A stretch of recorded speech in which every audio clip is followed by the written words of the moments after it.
Hello, good afternoon. Welcome to our second and our final series of resident artist talks here at the Houston Center for Contemporary Craft. I'm Natalie Swachina, the Associate Deputy Director, and I welcome you this afternoon to learn more about our resident artists from themselves and in their studios. This summer, we've had 4 new residents who will be completing their residencies at the end of August, and they'll be the end of our 2022-2023 cycle. So we're very excited to welcome our first in our next 2 series of talks. First up will be Felicia Francine Dean. Felicia is an assistant professor in the College of Architecture and Design, School of Interior Architecture at the University of Tennessee in Knoxville. Her creative work explores uncovering parallel approaches to reconciling space and place through the lens of her biracial experiences in craft and design processes. The background she draws upon is based upon growing up in South Florida and living in the United States. She holds an MFA in interior architecture, a BA in studio art, and an upholstery diploma. Her current project, Perceptions of Misconceptions, Intersecting Stone, Fabric, and Material Identities, is supported by a grant from the Graham Foundation for Advanced Studies in the Fine Arts. The Wingate ITE residency, Marble Codes exhibit in Florence, Italy, and Interior Design Educators Council and the Furniture Society conferences highlight some of her professional engagements. I'm going to hand it over to Felicia. And I should add, please drop any questions or comments you have for Felicia in the chat, and I'll be moderating after Felicia talks. Thank you. Thank you, Natalie. Hello, everyone. Again, my name is Felicia Francine Dean. I am an assistant professor of interior architecture in the School of Interior Architecture at the University of Tennessee in Knoxville. I consider myself a designer, artist, experimenter, and of course, an educator. Today, I'm going to talk to you about my work, which I coined the term materials identity around my work and my research, my scholarship, and creative work. It deals with looking at materials and understanding and uncovering what we may not know or see about them, just looking at them as a material or surface characteristic or identity. So my work deals with a lot of research into stories, narratives, my own experiences also. My method of mixing processes and materials and disciplines develops abstractly by exploring my biracial identity and social cultural experiences through my design process with materials and through making. My work's discourse on biracial identity and society's historical and present day duality of Black and white emerges through materiality and the synthesis of 2 materials whose perceived definitions of identification are historically opposing.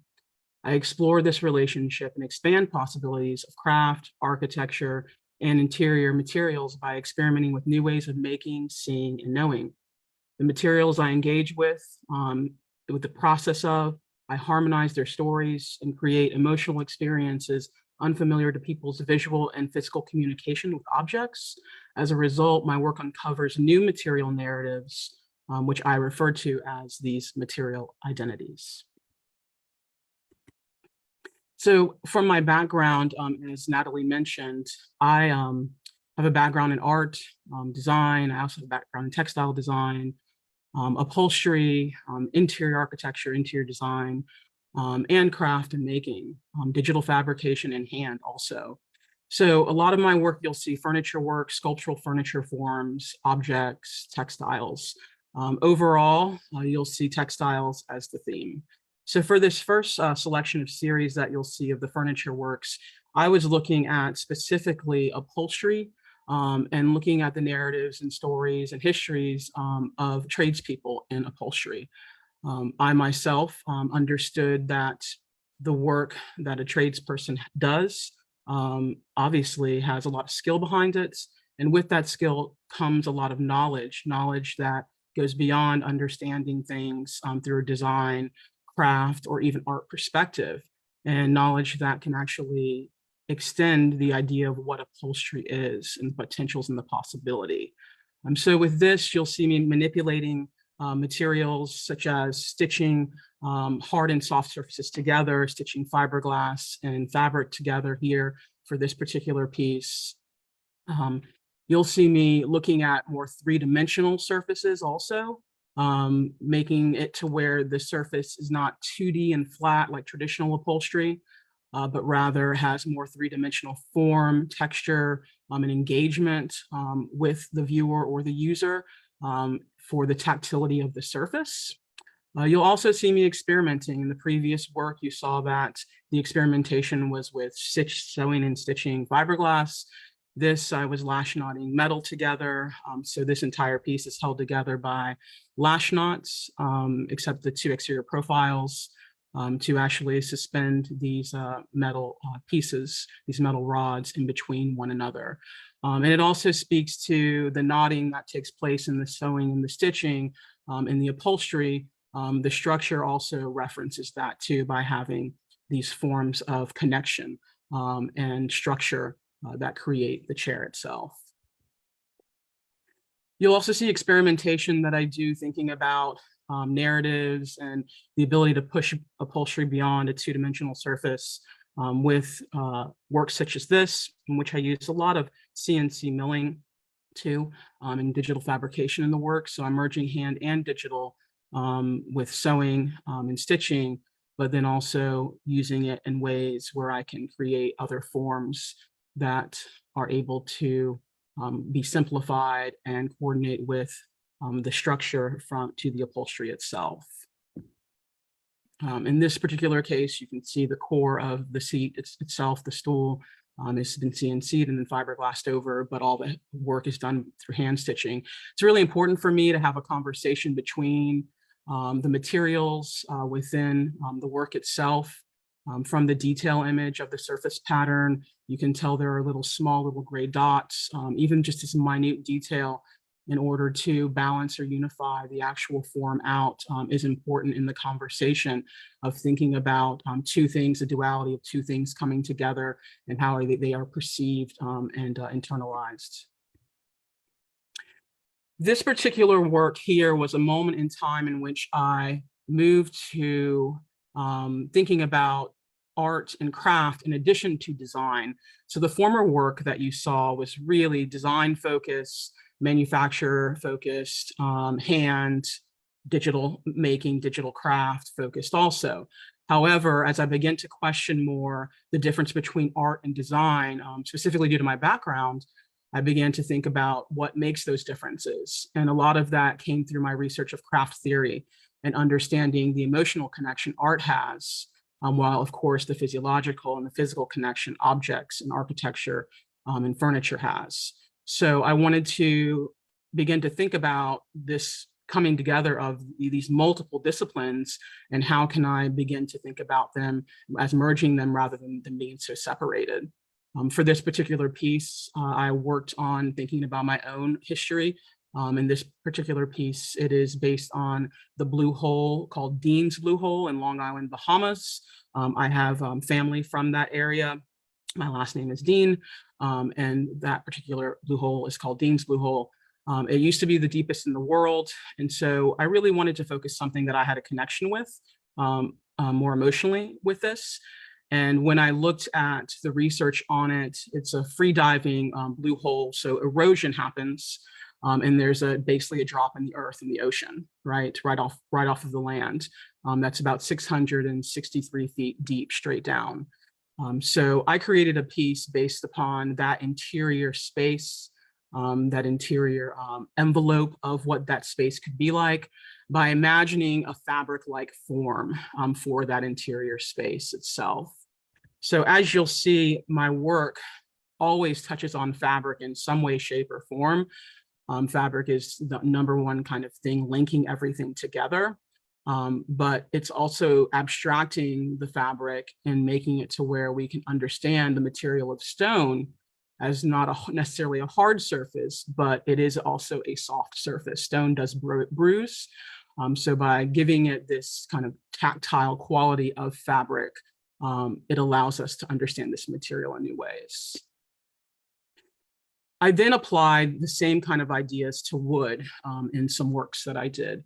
So looking at wood and looking at fabric-like forms in wood using both digital and hand forms of making, CNC milling, hand machining and carving and sanding in order to think about the actual wood itself. And wood, of course, is made of fibers, but how can I create more of a soft surface to this particular material? And what materials of wood would be enhanced by the graining, the coloration, in order to emphasize these features. And you can see that they've taken on different forms. Some are, they're just more object-like. They may be vessel-like in their forms themselves. They may not be also. Some of the results of these are velvet-like pattern of cherry, or texture of cherry that the CNC milling left with regards to how it actually carved the surface out, which was a nice surprise. This particular work, also done in cherry, itself looks completely different, but a different finish, and thinking about the layering of the material in order to create, again, more surface and dimension.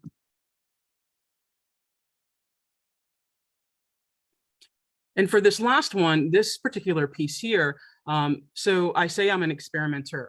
Much of what I do is, of course, experimenting with new ways of making for myself. I do all different types of things. I love taking risks because I end up learning a lot in the process and understanding more about the materials. So with this particular piece, this one was actually the result of the former, which you saw, this, which was an oops, right? So I sat it aside at the time when I was making it and thought I'll come back to it. I left it and came back to it, and I really just, instead of trying to create something that was already identified of what the design would be, what it would look like, I just went to the saw, started experimenting with finishes also, and found that I got something really incredible out of taking those risks. This is ebonized cherry for this particular piece. But again, I found that with these risks and these oops, there are lots of opportunities to be had. During the same time that I was thinking about the works, I wasn't necessarily thinking about identity at this point. This particular piece is really what I began to inform my thoughts and ideas around identity, and where I also pull my own work and where it's coming from through my biracial identity. This particular work has a parent piece, which is the wood, the basswood piece, and the offspring piece, which is the fabric piece. These two particular pieces obviously have an identity to them, to each other, and share, but are very different at the same time. So this is when I began to think about how we perceive materials, soft surfaces, and what we think about materials, and then also their communication with one another as we work through process and ideas. And this particular piece was CNC milled partially, but again, for myself, when things happen or so-called errors occur within fabrication, I find that these errors are opportunities to create and detail and change and make something more than what we envisioned it to be to start with. And so for this particular work, though it had a lot of tear out in the material, I was able to see and envision it and interact with the material by hand to where I could explore what it could become beyond it being milled on a CNC. And for the work that I'm currently moving into, and at the center, Houston Center for Contemporary Craft, working on this particular work has really come full circle with regards to textiles. So with my background being in interior architecture and design, I am definitely thinking more spatially, not just about objects themselves, such as furniture, but thinking about materials in space, how humans and people interact with materials, the psychology of those materials, the embedded narratives and stories in those objects and materials themselves, and the cultural histories. So currently, with living in East Tennessee, one of the weaving histories here is overshot. I've come to learn a lot about overshot weaving and the histories of it in East Tennessee, Central Tennessee, and even Western North Carolina. With this particular Appalachian style of weaving and patterning, it dates back to a lot of Scottish, German, European descendants in Appalachia, but there are also enslaved people who did create these particular overshot patterns and weave them. They're complex patterns, hard to read. One reason why I wanted to take on this particular investigation is because of the stereotype that people in Appalachia, specifically the mountains, don't necessarily know how to read. However, the thing is that these are really complex languages. So, the fact that the stereotype, which isn't going to be a stereotype or a broad, I should say, that should be a blanketed statement, it shouldn't be one. People are creating these complex languages in forms that others cannot read. So I really wanted to highlight that as a fact of the coded language that's there and the sophistication of that language, and also the enslaved people who created many of these works and these patterns. So right now I'm looking at traditional works and traditional patterning from that, and thinking about how I can have those cultural narratives come forth in the present day, and also be able to tell those stories, and also what those stories could have been possibly. Again, as with upholstery, where's the potential there, right? Of the maker, of the person, if you're not given the liberty to be able to express and create things and do things, but rather are given a regimented way of making, how do you begin to explore? And so for me, I'm exploring these further for those who weren't able to. So again, you can see my work talks about textiles overall. I'm looking at craft spatially, surface, three-dimensional surface, and also sculptural form itself. So I'm going to give the mic back to Natalie, and thank you all very much for your time. Thank you so much, Felicia. That was wonderful to learn more about your process and to see, work that you were making before you were here at the Craft Center. I wonder with these overshot samples that you're doing, what's your process like? I know you do the research, you're working on these samples. What's next for them? Do you have any idea of where you'll go with it? Or is this a moment where you're letting the material have that exploration first?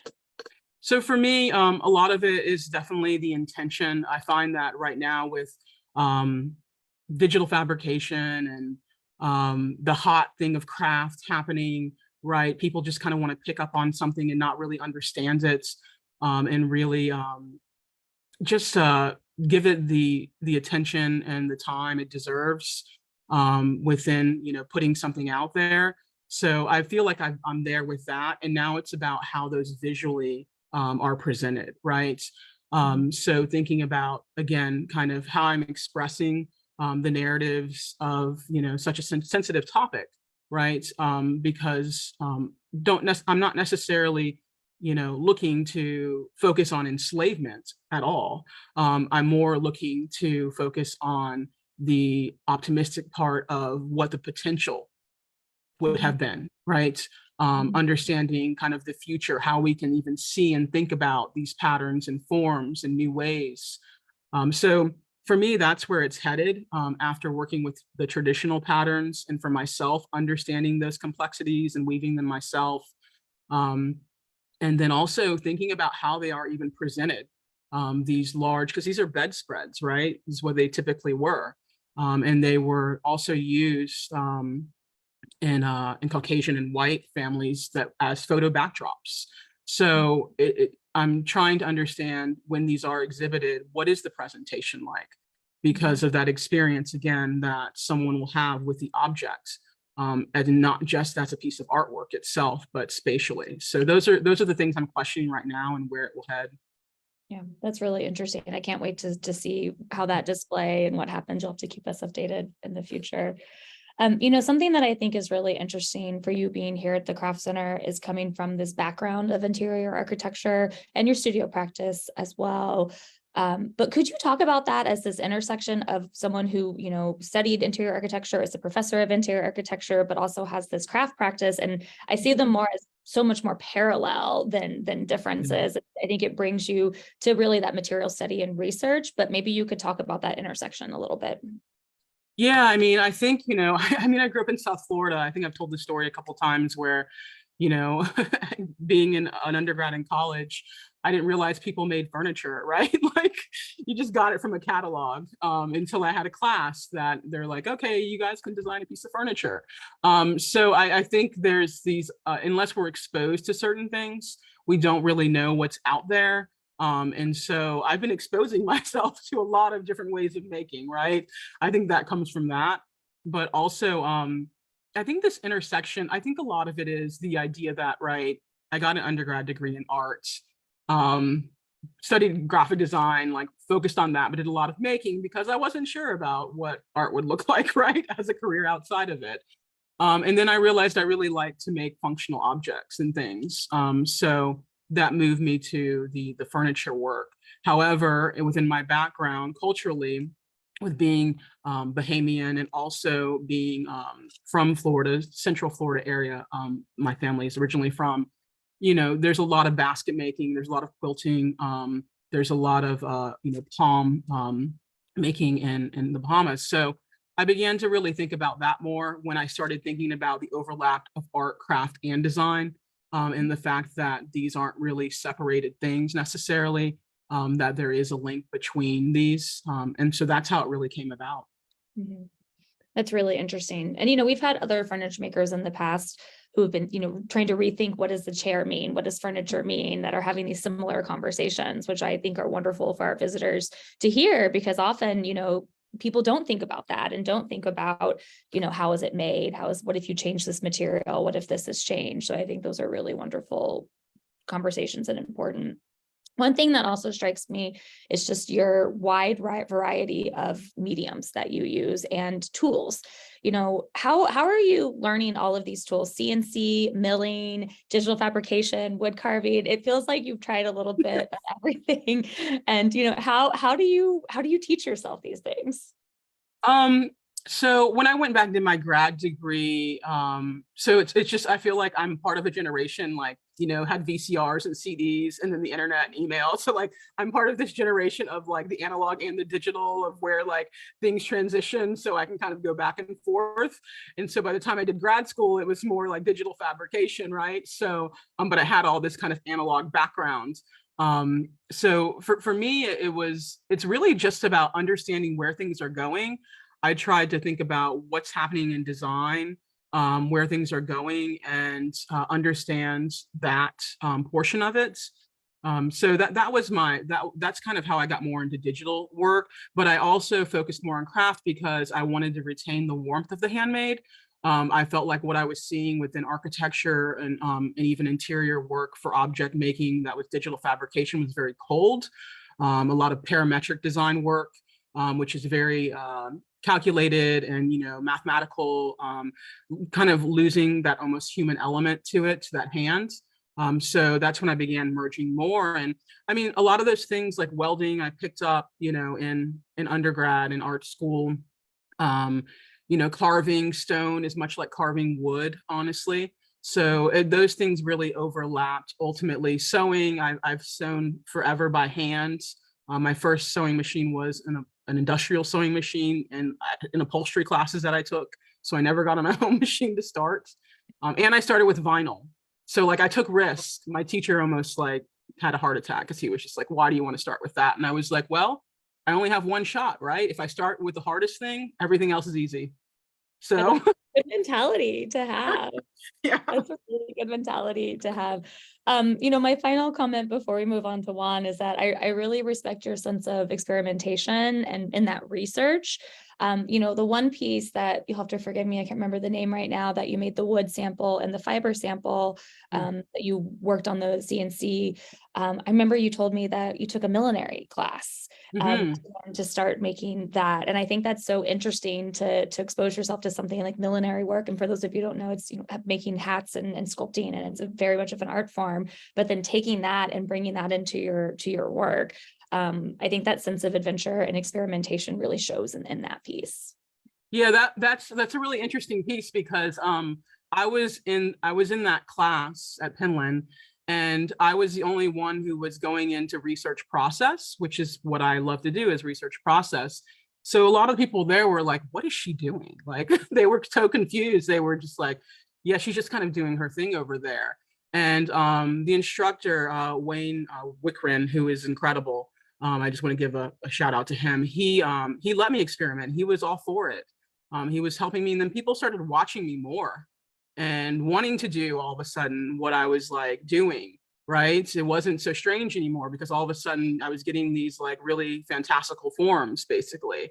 And so I was really trying to understand more about process at that time, and workshops have been a big thing for me in order to, and the knowledge that others can, at least specifically technically, the technical qualities of things have been huge for me to grow, and and the ability for them to say, okay, like she can kind of do her thing, she understands what's going on, and allowing me to experiment with that. So yeah, that class was really fun. There were great people, but it was always interesting because at first no one really knew what I was doing.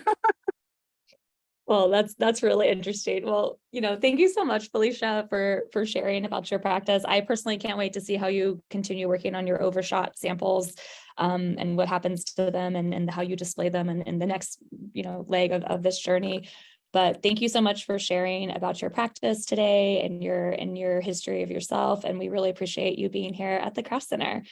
Please leave any other additional questions you have for Felicia in the chat, and we can always jump back on in the end if anyone has any further questions. Great. Thanks, Natalie. Thanks, Felicia. Okay, well, next up is Juan Escobedo. Juan was born in El Paso, Texas, and received his BFA from New Mexico State University and his MFA from the Massachusetts College of Art and Design.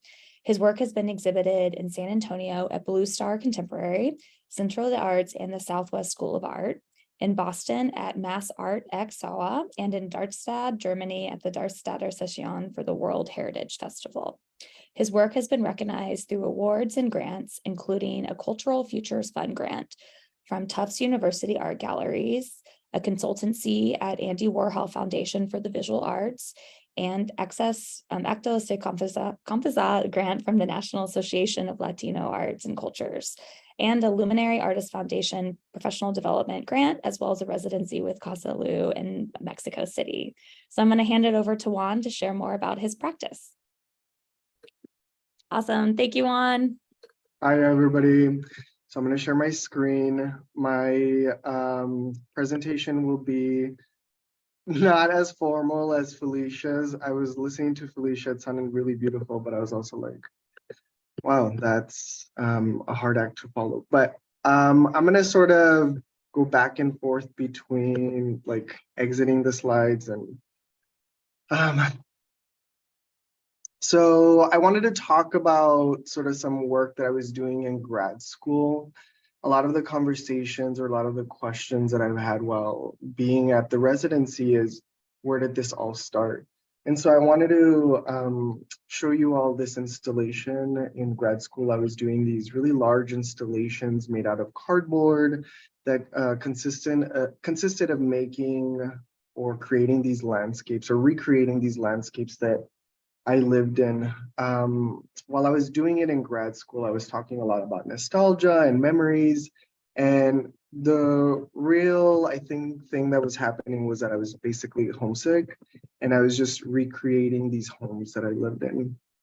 Another thing that was happening in grad school was my material choices changed. So I was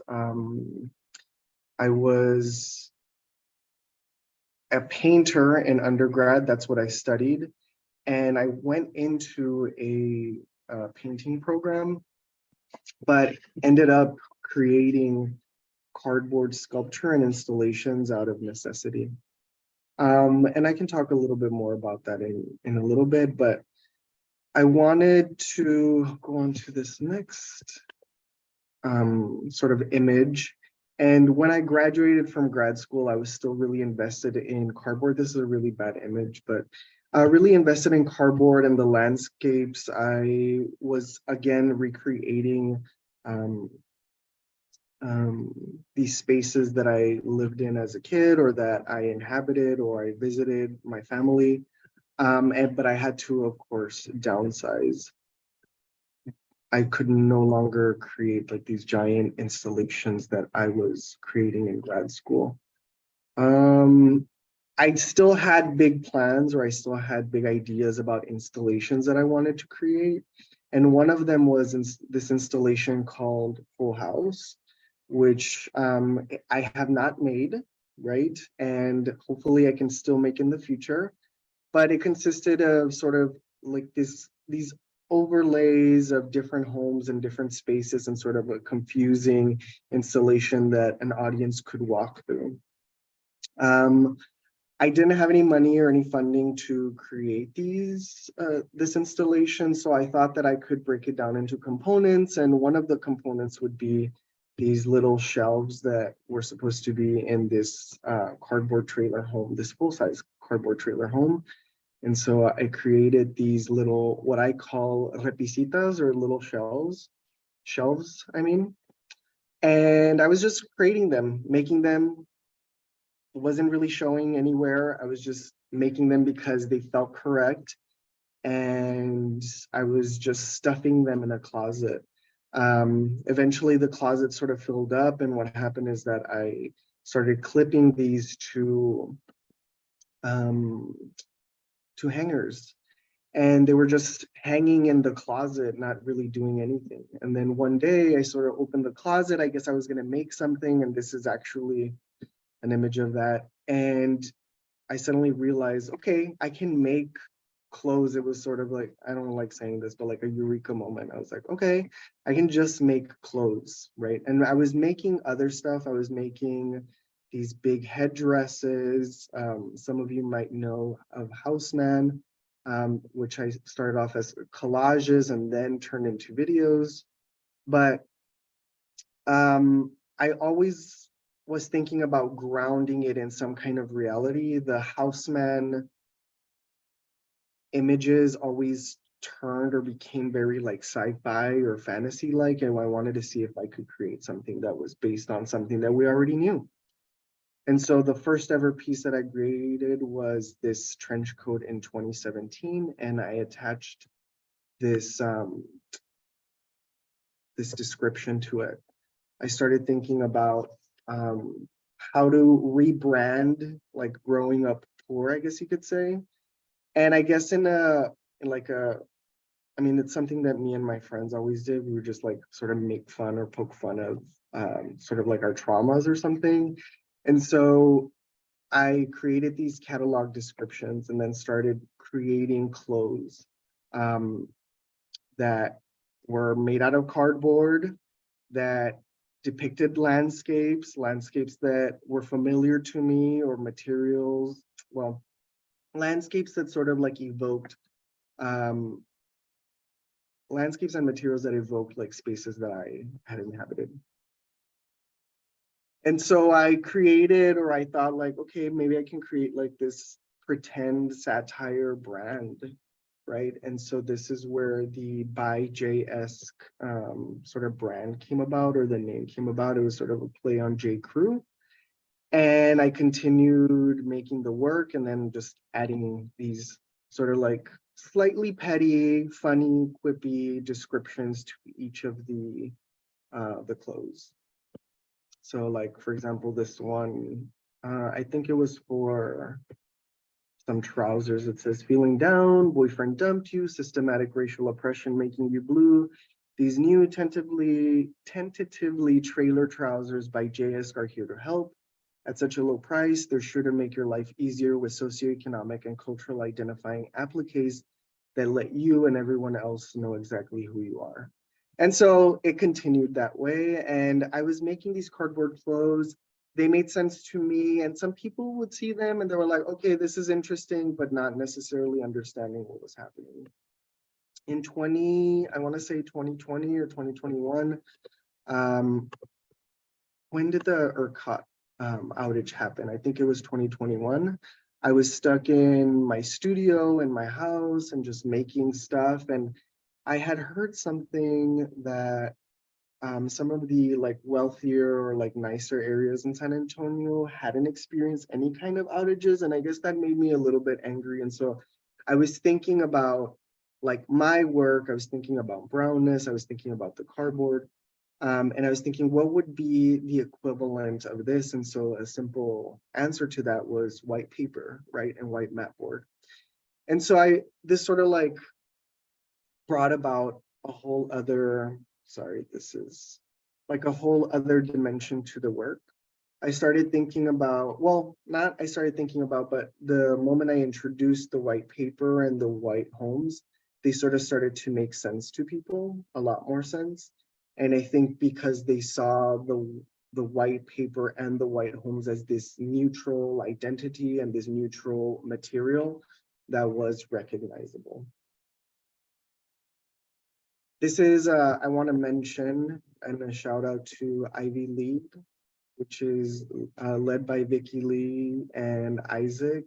They were based in Austin, and also Shannon Bright. We did a collaboration, which they took these really beautiful pictures of the clothes. So I kept making, and I mean, these images are very recent, so don't think like, oh my God, like I was making these beautiful images right off the bat. Like these clothes, I was still making them and they were still in my closet. I didn't necessarily know what to do with them, right? I also wasn't, I was hesitant, right? Because I had a pretty clear cut connection to the cardboard in terms of its identity. The way that the cardboard was treated in grad school, and to an extent the way that I was treated, it was like this sort of like this second class material, right? Aside from it being color, like aside from the color of the cardboard being brown like me, it was all, there was also like this idea that the cardboard was just like not good enough, or that it was not something that could be used in a like a higher version of whatever sculpture that I was making. And at the same time, I was experiencing the same thing where people were like questioning my nationality a lot, and they were also questioning like how I knew English so well and things like that, even though I was an American. And so I understood clearly the connection between me and the cardboard. When the introduction of the white areas came in, I was a little hesitant because I'm obviously not white.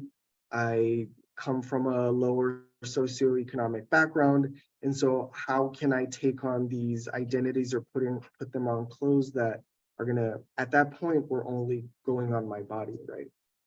And so I started to think about coding and code switching, right? So the idea of my presence, right?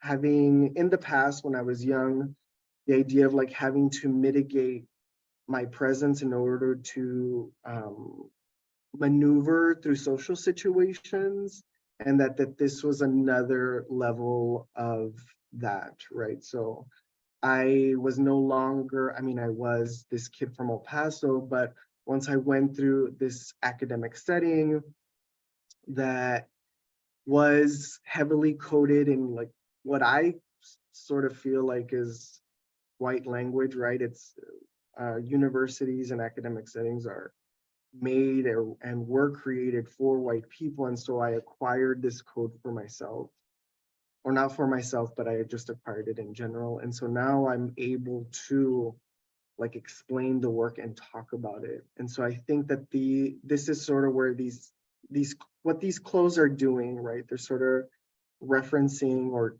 talking about my identity and having to sort of like switch back and forth. A lot of when I try to explain this in the studio, when guests come in, I talk a lot about like, if I went home to my mom, I wouldn't even like be speaking to her in this manner, the way that I'm speaking and during this presentation, because she would just be like, what are you talking about, right?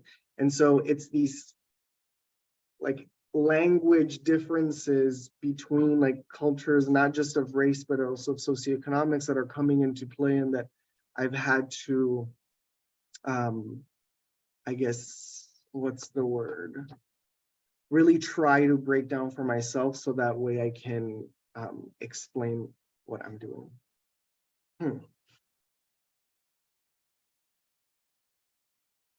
So these are the clothes that I've been doing up to this point. I know that that was a little confusing when we were going back and forth, but during the residency, what I was focusing on, or one of the things that I wanted to do, was to try to create a couple of different outfits where I'm now introducing color into them. I mean, before there was color, it's brown and white, but I'm talking about more like prismatic colors, and then making these handbags. And so the handbags have sort of gone into the back burner, right? But I'm still invested in them and they're going to be created. But I wanted to show you some of these. So trying to see if I can translate what I've been doing with the white and brown material into color and see if these like socioeconomic differences still come into play. And the reason why people ask me, why did you do this? Or why are you thinking about color? I guess I've been thinking a lot about the actual physical landscape, like El Paso and New Mexico. And I recently just went through New Mexico after not going for a couple of years. That's where my mom lives. And so even though the landscape is pretty arid and a little sad, the sky and time itself is like really present through color. And so I wanted to see if I can infuse it into the clothes and still talk about things that I've been discussing. And so I'm just gonna show you the first couple items that I made.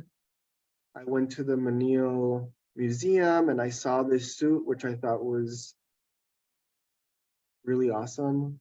And I wanted to see if I could translate it into what I've been creating. So made this mask, trying to think about a night outfit.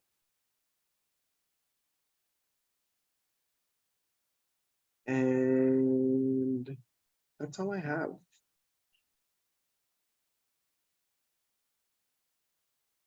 I feel like I started off like really intensely and then it sort of waned off. But yeah, so this is the focus during HCCC is just trying to see if I can translate some of the information that I've been doing before into color or into these like time references.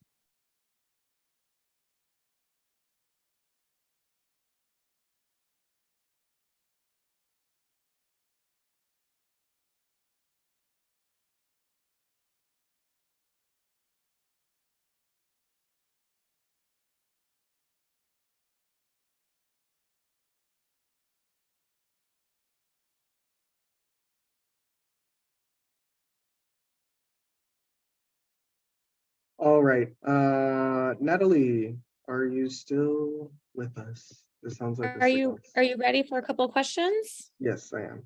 Awesome. Well, drop any questions for Juan you have in the chat, please. But I wanted to kick us off.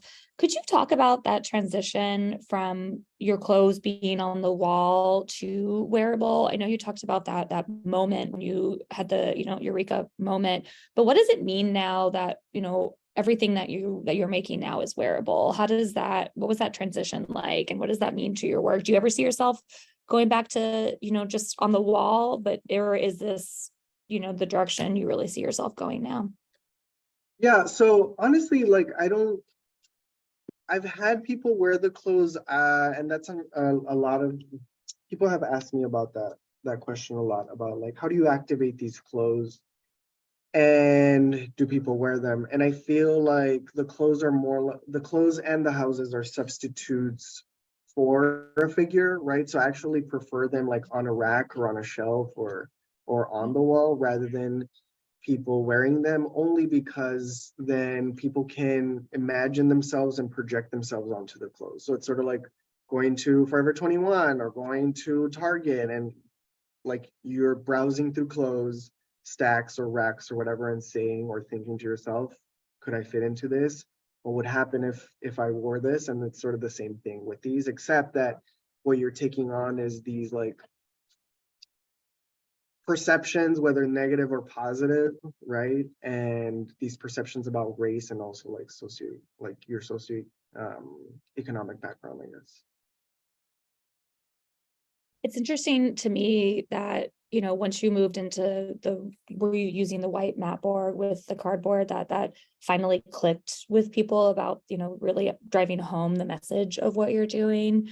Mhm. And so I'm wondering now with this addition to color, you know, what are the visitor reactions? You know, you've had all the visitors in your studios twice a week, and you know, what are visitors' reactions in general to your work? Well, I mean, to be quite honest, I feel like they're incredibly seduced by the color, which I don't know if how I feel about it. And also with the color and like the white material, it's not questioned at all. But the brownness is still like, how do you protect the cardboard? How are you going to archive it?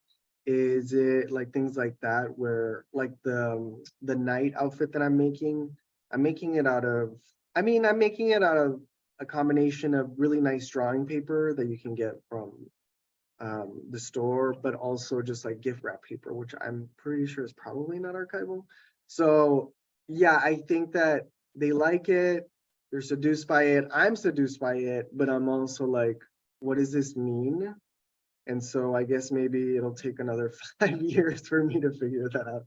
Just like all of this, it's like I've been trying to figure out all of these things since roughly 2014. I'm like, why did that happen? And why didn't so? We'll see. Well, yeah, even the tissue paper, you put water on that and that blue sky goes up, you know, so that's way more fragile than the cardboard. Yeah, absolutely. But yeah, I mean, it's definitely been like interesting though, like experimenting with color because it sort of takes me back to thinking about painting, right? And the color theory, something that I didn't necessarily like have to think about for the longest time. I gave up painting completely. Thank the Lord, baby Jesus. Like it's not something, I mean, good for all the painters that are doing it, but it's not something that I would want to go back to. But yeah, it's an interesting experiment for sure. So what's your process like with a piece of, you know, when you're making a wearable, well, not wearable, I should say, a clothing piece? Do you start, like I'm looking at the backpack in the background, do you start with an object that you want to make? Do you start with an idea of the landscape? You know, what's your brainstorming process like? Um, to be honest, sometimes most of the time it's like silhouettes of clothes that I want to wear, right? Like for a while, I was really into trench coats and I'm like, I want a trench coat, but I can't afford a trench coat, so I'll just make this out of cardboard or something. So I think like often I'm thinking about silhouettes, right? Of clothes that I see and that I covet online and on Instagram that I'm like, oh, I wish that I had that or whatever.